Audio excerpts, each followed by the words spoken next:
शिक्षणाला मानवी चेहरा देणारी शिक्षण संस्था म्हणून पुणे विद्यार्थीगृह ही संस्था आज ओळखली जाते. भविष्यकाळावर नजर ठेवून आपल्या शैक्षणिक कार्यामध्ये योग्य तो बदल करणाऱ्या पुणे विद्यार्थीगृह या संस्थेला 114 वर्ष पूर्ण झाली आहेत. नवीन राष्ट्रीय शैक्षणिक धोरण या विषयावर विचारमंथन करण्यासाठी पुणे विद्यार्थीगृहाने संस्थाचालकांसाठी एक चर्चासत्र आयोजित केले आहे. या निमित्ताने कार्याध्यक्ष सुनील रेडेकर यांनी पुणे विद्यार्थीगृह या संस्थेच्या आत्तापर्यंत कार्याचा धांडोळा घेतला आहे. तो त्यांच्या शब्दात पुढील प्रमाणे. पुणे विद्यार्थीगृह ही एकमेव शैक्षणिक आणि सामाजिक कार्यामध्ये कार्य करत असलेली 114 वर्षाची संस्था आहे. मी पुणे विद्यार्थीगृहाचा कार्याध्यक्ष सुनील रेडेकर. माझी ओळख द्यायची झाली तर मी पुणे विद्यार्थीगृहामध्ये 1977 साली इयत्ता 5वीमध्ये दाखल झालो आणि माझे वडील वारल्यामुळे मला संस्थेमध्ये यावं लागलं आणि पहिले 6 महिने मी या शाळेमध्ये गेलेलोच नव्हतो, शिकायचं सोडून दिलं होतं. परंतु ह्या पुणे विद्यार्थीगृहाने मला आधार दिल्यामुळे मी माझं शैक्षणिक कार्य पूर्ण करू शकलो आणि याच शैक्षणिक संस्थेमध्ये मला एक नोकरीची संधी पण मिळाली आणि 2011मध्ये मला संचालक या पदावरती नियुक्त करण्यात आलं. आमच्याकडची जी प्रोसिजर आहे त्या पद्धतीने आमच्याकडे राहिलेला आश्रम वसतिगृहातला राहिलेला विद्यार्थीच हा संस्थाचालक होऊ शकतो आणि तोच पुढे संस्था घेऊन जातो. हे आमचं घटनेतलं एक तत्त्व आहे. त्या अनुषंगाने गेली 114 वर्ष ही संस्था अखंडपणे शैक्षणिक कार्यामध्ये सहभागी होऊन सामाजिक दृष्टिकोन ठेवून विद्यार्थ्यांच्या गरीब गरजू अनाथ विद्यार्थ्यांच्या शिक्षणाची सोय ही मोफतपणे करण्याचं काम ही संस्था करत आहे. आजही सदाशिवपेठ या ठिकाणी हेड ऑफिसमध्ये आश्रम वसतिगृहाची व्यवस्था आहे आणि साधारणपणे ज्याला आई नाही, वडील नाही, आईवडील दोघंही नाही आहेत अशा विद्यार्थ्यांना शिक्षणाची सोय तिथं उपलब्ध करून दिली जाते. आवारामध्येच राहण्याची सोय आहे आणि त्यांना बाहेर कुठं जावं लागत नाही. अशा पद्धतीचं हॉस्टेल नाशिक या ठिकाणी सुद्धा आहे. संस्थेच्या वतीने पंचवटीच्या या ठिकाणी 150 विद्यार्थ्यांची सोय केलेली जाते. त्याप्रमाणे संस्थेच्या 6 शाखांमध्ये त्याचा विस्तार महाराष्ट्रभर विस्तारलेला आहे. विशेषतः हेड ऑफिस पुण्यामध्ये आहे. सहकारनगर या ठिकाणी संस्थेचं इंजिनिअरिंग कॉलेज आहे आणि ते नॅक ॲक्रेडिटेड आहे आणि त्याला ए दर्जा मिळालेला आहे. आत्ताच आम्ही ह्यावर्षी 3ऱ्या सायकलसाठी परत आपण ॲक्रेडिटेशनसाठी तयारी करत आहोत आणि ज्या शैक्षणिक सुविधा इतर कॉलेजेसमध्ये नाही आहेत तर अशा शैक्षणिक सुविधा पुरवण्याचं काम ही संस्था करत आहे. विशेषाने सांगायचं झालं तर सेंटर ऑफ एक्सलन्स की जे करून आत्ता नवीन टेक्नॉलॉजीप्रमाणे जर बघितलं तर रोबोटिक्सच्या संदर्भामधलं शिक्षणसुद्धा आमच्या या इंजिनिअरिंग कॉलेजमध्ये देण्यात येतं. त्याचप्रमाणे इलेक्ट्रिकल व्हेकल टेस्टिंग लॅबसुद्धा आम्ही इथं डेव्हलप केलेली आहे. तर दोन्ही साधारणपणे 77 लाखाच्या 2 लॅबोरेटरीज ह्या अद्ययावत अशा बनवलेल्या आहेत आणि त्या लॅबोरेटरी ज्या आहेत त्याचं उद्घाटन जे आहे ते डॉक्टर रघुनाथ माशेलकर यांच्या हस्ते झालेलं आहे.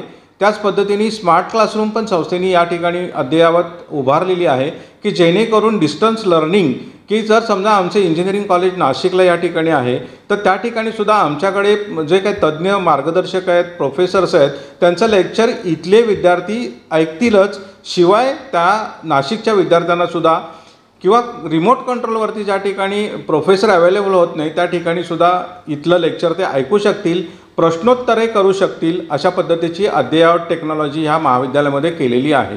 सध्या सगळीकडे नवीन राष्ट्रीय शैक्षणिक धोरण या पद्धतीची चर्चा सर्वत्र चाललेली दिसते एकंदरीत. तर त्यामध्ये सुद्धा संस्था चालक म्हणून आम्हाला एक प्रश्न पडला की हे शैक्षणिक धोरण आहे कसं, ते कसं राबवण्यात येणार आहे किंवा त्याची मार्गदर्शक तत्त्व काय असणार आहेत, येणाऱ्या अडचणी काय आहेत किंवा त्याच्यावरती कशा पद्धतीने मात करता येईल. ते ह्या पद्धतीचे प्रश्न सर्वच संस्थाचालकांमध्ये आहेत. म्हणजे अशी जर भूमिका बघितली तर सर्व भारतभर हीच परिस्थिती आहे. आणि हे ज्या वेळेला पुणे विद्यार्थीगृहाच्या लक्षात आल्यानंतर पुणे विद्यार्थीगृहाने एक इनिशिएटिव्ह घेतला आणि AICTE न्यू दिल्ली यांच्याकडे पाठपुरावा केला आणि सांगितलं की ज्या ठिकाणी इंजिनिअरिंग कॉलेज आहेत किंवा रिलेटेड टू AICTE जे काही कॉलेजेस चालवली जातात तर त्या टेक्निकल इन्स्टिट्यूटमध्ये येणारे काही अडचणी, धोके किंवा आणखीन काही तत्त्व असतील तर त्याचं मार्गदर्शन आपण इथं जर महाराष्ट्रामध्ये येऊन केलं तर जास्त बरं राहील, की जेणेकरून आमच्याकडे असलेले प्रोफेसर्स, टीचर्स, विद्यार्थी, पालक यांना सगळ्यांना आम्हाला ते चांगल्या पद्धतीने इम्प्लिमेंट करण्याच्या दृष्टीने चांगल्या सुविधा देता येतील आणि ते चांगल्या पद्धतीने मार्गी लागेल आणि त्याचा उपयोग समाजाला होऊ शकेल. तर ही सर्व रिक्वेस्ट AICTE न्यू दिल्लीला दिल्यानंतर AICTEचे चेअरमन जे आहेत प्रोफेसर TC सीताराम ह्यांनी इकडं महाराष्ट्रामध्ये येण्याचं कबूल केलं आणि महाराष्ट्रातल्या सर्व संस्था चालकांना हे मार्गदर्शन करू अशा पद्धतीचं आश्वासन दिलं.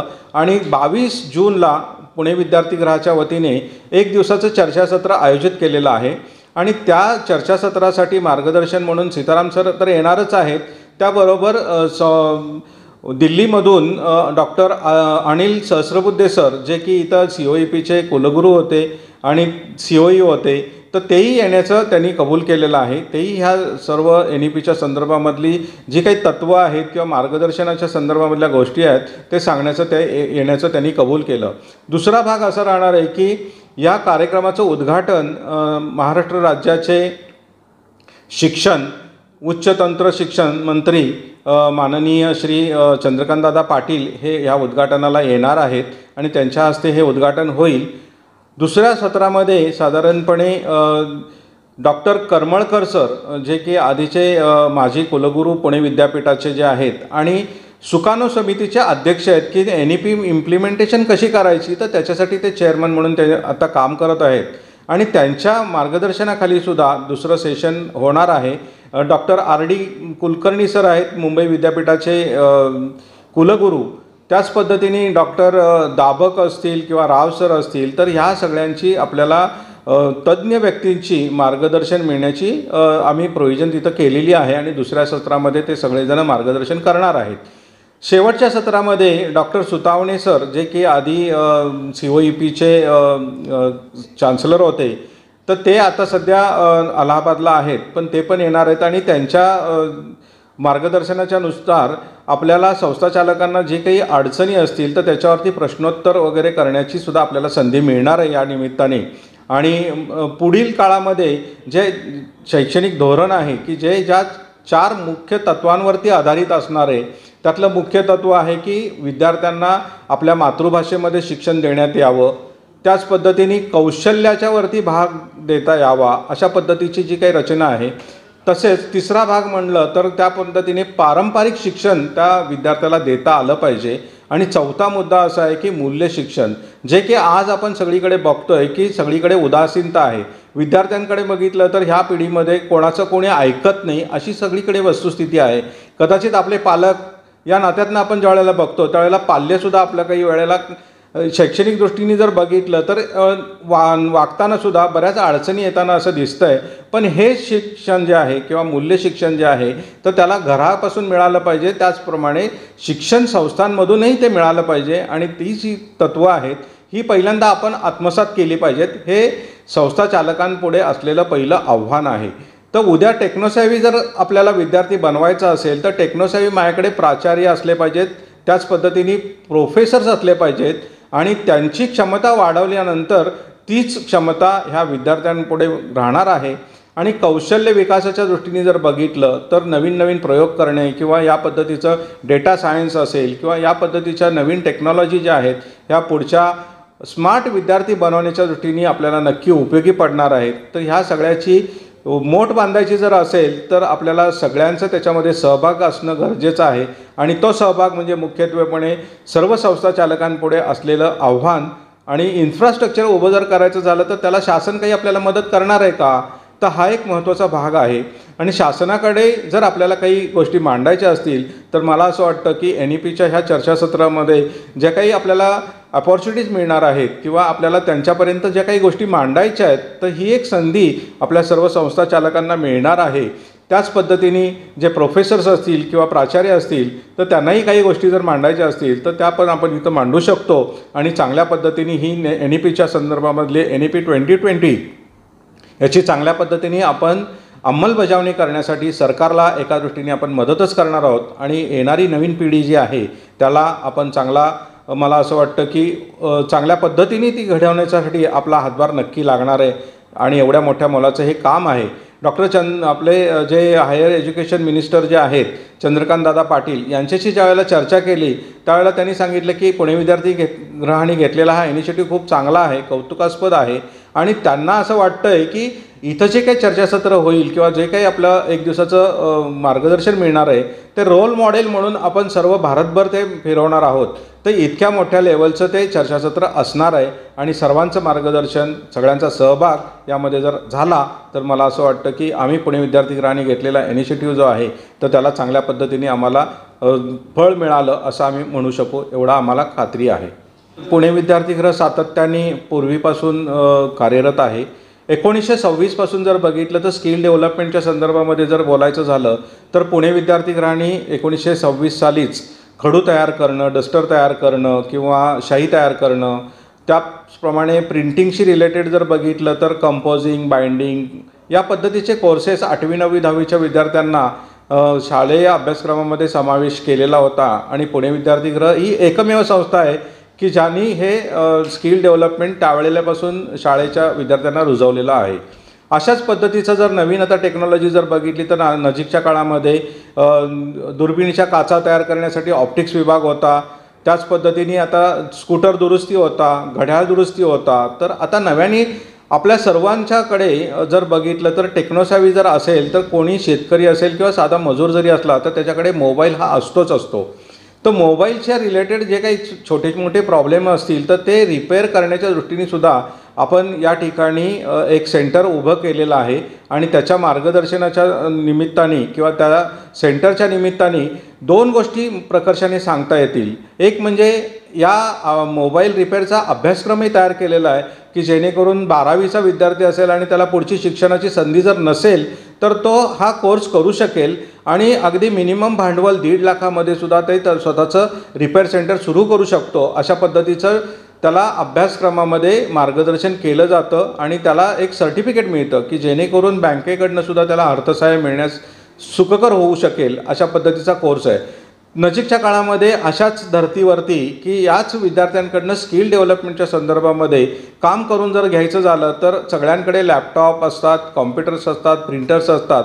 तर त्याच्यासाठी सुद्धा जुजबी जे काही गोष्टी रिपेअरच्या रिलेटेड आहेत तर तशाही पद्धतीचा कोर्स आपण संस्थेच्या वतीने आपण डिझाईन केलेला आहे आणि नजीकच्या काळामध्ये त्याचंही आपण उद्घाटन करणार आहोत. जेणेकरून समाजामध्ये जी विद्यार्थी इथं वेगवेगळ्या ठिकाणी आपल्याला दिसतात तर त्यांना रोजगाराची संधी त्या माध्यमातून मिळणार आहे आणि समाजासाठी आवश्यक असलेल्या गोष्टी त्याच्यातनं त्या साध्य होऊ शकतील. नव्याने जर बघितलं तर पेट्रोल, डिझेल याच्यावरती काही मर्यादा येत असल्यामुळं सर्वत्र जागतिक स्तरावरती इलेक्ट्रिकल व्हेकल्स येऊ घातलेल्या आहेत. पण त्या आल्यानंतर रस्त्यावरती धावताना जर समजा त्याच्यामध्ये काही प्रॉब्लेम असेल किंवा त्याच्यामध्ये काही स्टँडर्डायझेशन जर करायचं झालं तर मग ह्याचं ठिकाण आहे का आता आपल्याकडे, तर तसं ठिकाण आपल्याकडे नाही आहे. तर त्याचं पहिल्यांदा टेस्टिंग होणं गरजेचं आहे की ते चांगल्या दर्जाचे आहेत की नाही, त्याची बॅटरी चांगल्या दर्जाची आहे की नाही. तर ह्या टेस्टिंगची सुविधा या पुणे विद्यार्थीगृहाच्या ह्या लॅबोरेटरीमध्ये आम्ही उपलब्ध करून दिलेली आहे. याच्यावरती सुद्धा नजीकच्या काळामध्ये आम्ही अभ्यासक्रम डिझाईन करणार आहोत की जेणेकरून असे जे काही विद्यार्थी असतील की त्यांना यातलं सुद्धा कौशल्य साधता येईल आणि जागोजागी ज्या ठिकाणी जसे पेट्रोल पंप आपल्याला दिसत आहेत त्या ठिकाणी चार्जिंग पॉईंटशी रिलेटेड काही गोष्टी असतील किंवा ते टेस्टिंग काही करायचं असेल की बाबा रस्त्यात बंद पडलेली जर गाडी असेल तर ती चालू करायचं झालं तर हे स्किलसुद्धा आपल्याला कोणाकडे तरी घ्यावं लागेल. तर तशा पद्धतीचा सुद्धा कोर्स आपण इथं डिझाईन करणार आहोत आणि नजीकच्या काळामध्ये जे काही नवीन अद्ययावत तंत्रज्ञान असेल त्याच्याशी रिलेटेड हे कोर्सेस आपल्याकडे असणार आहेत. इंजिनिअरिंगचा विद्यार्थी तर नक्की 100% करू शकेल, परंतु त्या लेवलचा मनुष्य तिथं प्रत्यक्ष ग्राउंड लेवलवरती जाऊन काम करणार नाही. म्हणून आपल्याला या स्किल डेव्हलप असलेल्या विद्यार्थ्यांना ट्रेन करून त्यांना त्यांच्या रोजगाराच्या संदर्भामध्ये सुद्धा संधी देऊन असे व्यक्ती तयार करण्याचं काम पुणे विद्यार्थीगृह नजीकच्या काळात नक्कीच करणार आहे. पुणे विद्यार्थीगृहाच्या इंजिनिअरिंग कॉलेजमध्ये artificial intelligence and data science he Naveen branch 2 वर्षापूर्वी इथं सुरू केलेली आहे ऑलरेडी आणि त्याच्यामध्ये सुद्धा आम्ही सातत्याने लक्ष ठेवून वेगवेगळ्या ज्या काही लॅबोरेटरीज आहेत त्या पण आपण इथं सेट करायचा प्रयत्न करतो आहे. तर त्याच्यातलं एक उदाहरण म्हणून सांगतो की आपल्याकडचे जे काही पोलीस दल आहे तर त्यांना बऱ्यापैकी या डेटा सायन्सच्या रिलेटेड किंवा सायबर सिक्युरिटीच्या संदर्भामध्ये सुद्धा ज्या काही मदतीची गरज असते तर ते पण पुणे विद्यार्थीगृहाने ऑलरेडी केलेली आहे आणि ह्यापुढेही करणार आहोत. तर त्याच्यामध्ये उदाहरण जर सांगायचं झालं तर सायबरशी रिलेटेड जे काही असतील ते सॉफ्टवेअरशी संदर्भात असतीलच, पण प्रिंटिंग हा एकमेव पुणे विद्यार्थीगृहाचा 100 वर्ष इतिहास असलेला एक पायनियर आहोत पुणे विद्यार्थीगृह, आणि त्यामध्ये सुद्धा बऱ्यापैकी उत्क्रांती पुणे विद्यार्थीगृहाने केलेली आहे. जसं की 85 साली एशियामधलं पहिलं इंजिनिअरिंग कॉलेज सुरू केलं ते प्रिंटिंग इंजिनिअरिंग या नावानेच सुरू केलं आणि त्याचा उपयोग समाजाला वेगवेगळ्या ठिकाणी होत आहे. जेवढे वर्तमानपत्र असतील किंवा मोठे मोठे प्रेस असतील, करन्सी प्रेस असेल, तर त्या ठिकाणी आमचेच पुणे विद्यार्थीगृहाचे विद्यार्थी तिथं चमकत आहेत आणि मोठ्या हुद्द्यांवरती ते काम करत आहेत आजही. आणि पोलीस दलाला जर करायचं झालं तर त्या पद्धतीने आम्ही मदत अशा पद्धतीने केलेली आहे की त्यांच्याकडे जे काही डॉक्युमेंट्स येतात की फोर्जरी डॉक्युमेंट्स आहेत आणि ते आयडेंटिफाय करायची त्यांच्यावरती ज्यावेळेला जबाबदारी येते, तर ते आयडेंटिफाय कसे करता येतील, ते जुनं डॉक्युमेंट कसं आहे किंवा नवीन डॉक्युमेंट आहे का, त्याच्यावरती लेटेस्ट आत्ता प्रिंटआउट काढला आहे का 20 वर्षापूर्वीचा प्रिंटआउट आहे, तर हे जे काही आयडेंटिफिकेशन आहे किंवा त्याच्यातलं जे काही तत्त्व विस्तारायचं आहे, तर ही टेक्नॉलॉजी आमच्याकडे असल्यामुळे आम्ही काही पोलिसांना सुद्धा ट्रेंड केलेलं आहे. नजीकच्या काळामध्ये आता नवीन एक टेक्नॉलॉजी आता येऊ घातलेली आहे की डिजिटल टेक्नॉलॉजी, की जेणेकरून आपल्याला डिजिटल लायब्ररीमध्ये त्याचा समावेश कसा करता येईल या दृष्टीने पण पुणे विद्यार्थीगृह कार्यरत आहे. आणि तशा पद्धतीचं जे काही प्रपोजल आहे ते AICTEला पुणे विद्यार्थीगृहाने ऑलरेडी दिलेलं आहे आणि त्यामध्ये सुद्धा बऱ्यापैकी जे काही काम होईल किंवा फंडिंग होईल त्या पद्धतीने रिसर्च पार्क फाउंडेशन जे की विद्यापीठामध्ये आहे, तर त्यांच्या सहयोगाने आपण पुणे विद्यार्थीगृहामध्ये अशी लायब्ररी सेट करणार आहोत की ती भारतातली पहिली लायब्ररी असणार आहे. त्याच्यामध्ये आपण जे नेहमी बघतो की डिजिटल लायब्ररी म्हणजे काय, तर मोबाईलवरती एखादं पुस्तक वाचणं किंवा कॉम्प्युटरवरती एखादं पुस्तक वाचणं एवढ्याशी मर्यादित नाही आहे, तर त्याच्यामध्ये 10-12 एलिमेंट्स वेगवेगळे आहेत आणि त्याचं एक्सपेरिमेंट, त्याचं जे काही जज करण्याचं काम आहे ते ऑलरेडी आम्ही पुणे विद्यार्थीगृहाच्या माध्यमातून केलेलं आहे. उदाहरण जर द्यायचं झालं तर आज ज्या पद्धतीने झोमॅटोवरती आपण एखादा पदार्थ मागवतो आणि तो ऑर्डर केल्यानंतर विदिन शॉर्ट पिरियड आपल्याला तो गरम गरम इथं सर्व होतो, तशाच पद्धतीने शासनाच्या वतीने सुद्धा एक डेलनेटच्या माध्यमातून लायब्ररी उभी आहे की ज्याचं कोऑर्डिनेशन भारतभर असलेल्या सर्व लायब्ररींशी त्याचं कोऑर्डिनेशन झालेलं आहे आणि इंटरनेटच्या माध्यमातून त्या कनेक्टेड आहेत. तर तशा पद्धतीची टेक्नॉलॉजी ही आपल्यासुद्धा ह्या लायब्ररीमध्ये कनेक्टेड असणार आहे. तशाच पद्धतीने समाजामध्ये जिथं जिथं आत्ता लायब्ररी आहेत की जो की सगळ्यांना असा एक प्रश्न भेडसावत असतो की अरे मराठी वाचक नाही आहे किंवा इतर पुस्तकं वाचणारे लोक नाही आहेत, तर तसं मुळीच नाही आहे किंवा त्या पुस्तकांचं करायचं काय असा एक प्रश्न सर्वांच्या पुढे आहे. परंतु येत्या नजीकच्या काळामध्ये ही टेक्नॉलॉजी वापरून त्याचं कोडिंग ज्या वेळेला होईल त्यावेळेला ते समजा एका लायब्ररीमध्ये जर सगळे प्रत्येकाचे ज्या ठिकाणी जे आहेत त्याच लोकेशन्सला ते राहतील.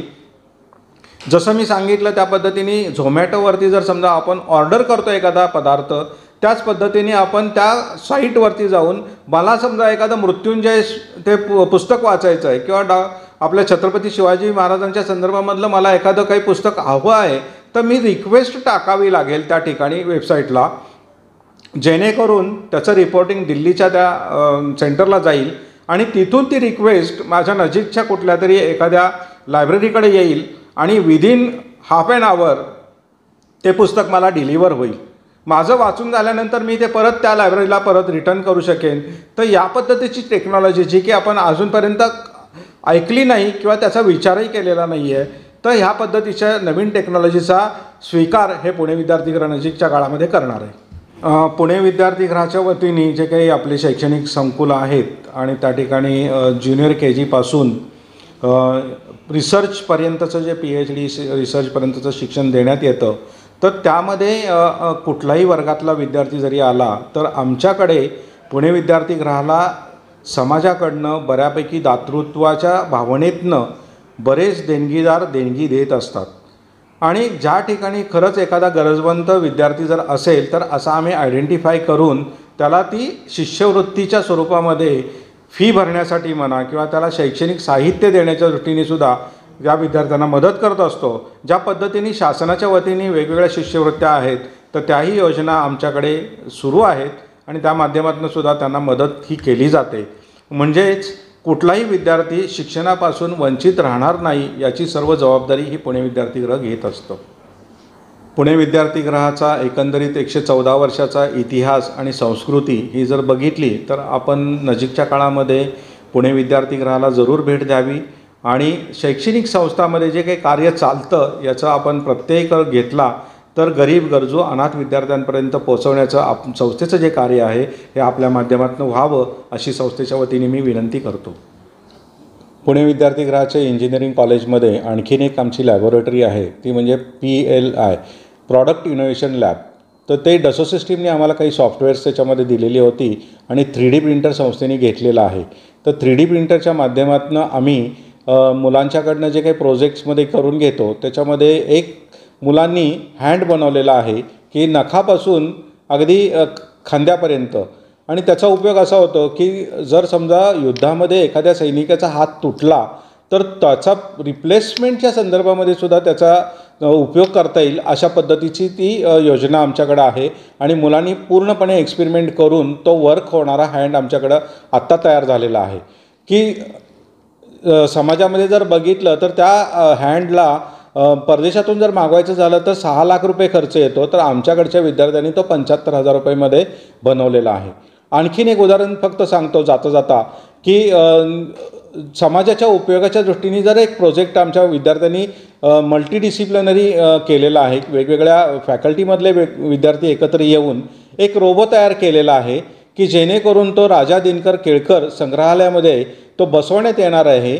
आणि त्याचं कार्य असं असणार आहे की जर समजा एखादा अंध व्यक्ती असेल किंवा ज्याला चालता येत नसेल तर त्याला तो गाईड करणार आहे. आणि त्या ठिकाणी गेल्यानंतर जी शोकेस असेल तर त्या शोकेसमध्ये काय आहे तर तो प्रत्यक्षपणे बोलून दाखवणार आहे की याच्यामध्ये एक्सपेरिमेंट म्हणलं तर आम्ही एक आत्ता दाखवलेलं होतं की एक शोकेस तिथली जी आहे तर ती इतक्या वर्षाची त्या ठिकाणी वस्तू ठेवलेली आहे, त्याचं महत्त्व काय आहे आणि ती कुठं वापरली गेली अशा पद्धतीचं सगळं जे काही इन्फॉर्मेशन आहे ते तो रोबो तिथं देऊ शकतो.